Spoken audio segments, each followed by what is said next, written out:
नमस्कार दोस्तों, मैं साधना। मेरे चैनल भक्ति सागर में आपका स्वागत है। दोस्तों, अगर आप लोग मेरे चैनल को पहली बार सुन रहे हैं तो चैनल को सब्सक्राइब कर लीजिएगा।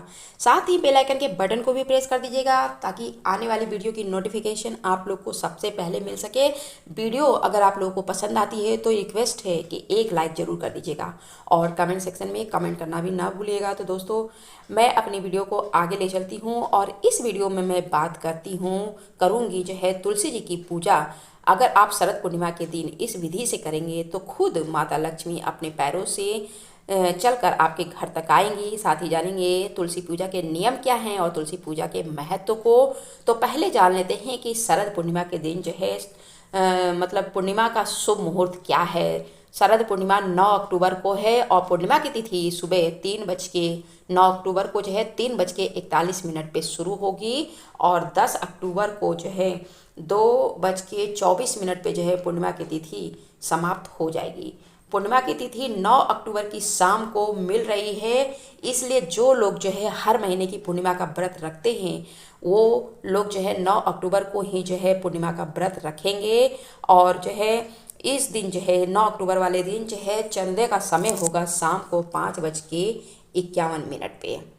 तो अगर जो है ऐसी मान्यता है कि जो है इस दिन जो है तुलसी मैया की जो है पूजा अगर हम सही ढंग से करते हैं तो घर में हमेशा खुशहाली बनी रहती है। और तुलसी जी का पौधा जो है हिंदू धर्म में एक पवित्र पौधा है, क्योंकि इसमें माता लक्ष्मी का वास माना जाता है। अगर आपके घर में तुलसी जी का पौधा सही दिशा में लगा है तो वहाँ पे माता लक्ष्मी का वास हमेशा बना रहता है। सभी हिंदू धर्म के लोग अपने घरों में तुलसी का पौधा लगाते हैं ताकि उनके घर में सुख समृद्धि बनी रहे।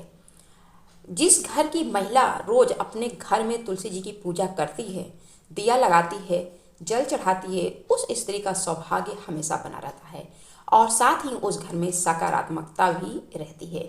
खास तौर पे अगर किसी पूर्णिमा की तिथि पे तुलसी जी की पूजा करते हैं विधि विधान के साथ तो उस घर के सभी कष्ट दूर हो जाते हैं।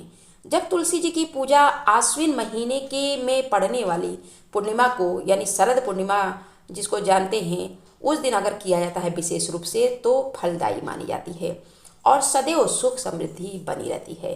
तो चलिए जान लेते हैं कि शरद पूर्णिमा के दिन जो है किस विधि से तुलसी जी की पूजा करनी चाहिए। इस दिन जो है शरद पूर्णिमा वाले दिन जो है आप प्रातःकाल जल्दी उठेंगे और नहा धोकर जो है साफ सुथरे वस्त्र धारण करेंगे और तुलसी जी के सामने जो है जाएंगे। तुलसी माता के को जो है आधार्य देंगे, धूप बत्ती जलाएंगे, घी जलाएंगे और जो है मतलब घी का दीपक जलाएंगे और सिंदूर और नैवेद्य अर्पित करेंगे।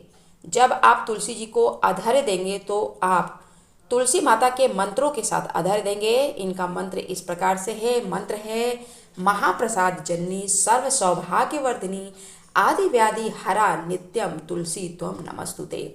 और 3 बार आधार देंगे और तीनों बार आपको तुलसी माता के सामने खड़े होकर परिक्रमा करनी है। और उसके बाद जब चौथी बार जब आप जल देंगे तो तुलसी माता के पत्तों के ऊपर आपको जल गिराना है। लेकिन शरद पूर्णिमा पे तुलसी जी को आधार्य देते समय आपको जल में थोड़ा सा अगर कच्चा दूध मिला लेते हैं तो दूध मिलाकर जब आप आधार्य देंगी इस दिन तो यकीन मानिए कि आपके घर में कभी भी धन संपदा की कमी नहीं होगी। जितनी भी पूर्णिमा आएगी इसी तरह से आप जल दें। जब आपकी परिक्रमा हो जाए और आप तुलसी मैया को जल अर्पित कर लें तो तुलसी जी के पास ही आप आसन लगाकर वहीं तुलसी जी के मंत्रों का जप करिए। अगर तुलसी जी के मंत्र का जप नहीं कर सकती तो आप विष्णु भगवान के मंत्रों का भी जप कर सकती हैं। फिर उसके बाद तुलसी मैया को नैवेद्य लगाइए और नैवेद्य लगाने के बाद अंत में जो है आरती करिए। शरद पूर्णिमा पे अगर आप इस तरह से तुलसी मैया की पूजा करेंगी तो सभी देवी देवताओं का आशीर्वाद प्राप्त होता है। शरद पूर्णिमा पे तुलसी पूजन का महत्व इस प्रकार से है कि इस दिन तुलसी जी की पूजा करने से घर में जो है कभी भी धन की कमी नहीं रहती है। और साथ ही तुलसी जी की पूजा से लाभ भी होता है। वैसे भी जिस घर में तुलसी माता की पूजा होती है वहाँ विष्णु भगवान का वास बना रहता है। और लेकिन तुलसी जी की पूजा के कुछ नियम भी होते हैं जिनको पालन करना जरूरी होता है। शरद पूर्णिमा के दिन जो है तुलसी जी की पूजा तो विधि विधान से करनी चाहिए, लेकिन आपको ये बात याद रखनी है कि संध्या के समय आपको तुलसी जी के पत्तों को छूना नहीं है, न ही शाम को इनको जल चढ़ाना है। और उसके बाद जो है जमीन पे जब आप जो है दीपक जलाएंगे तुलसी माता के सामने, तो आप दीपक को जो है जमीन पे सीधे नहीं रखेंगे, बल्कि दीपक रखने से पहले आप थोड़ा सा जो है अक्षत रख लें तो अच्छा है। तो शरद पूर्णिमा पे तुलसी जी की पूजा कैसे करनी है, इस दिन नियम क्या है और तुलसी जी के पूजा के महत्व के बारे में इतना ही। तब तक वीडियो को मैं देती हूँ विराम। मिलते हैं आगे की वीडियो में कुछ नया विषय लेकर, तब तक के लिए धन्यवाद।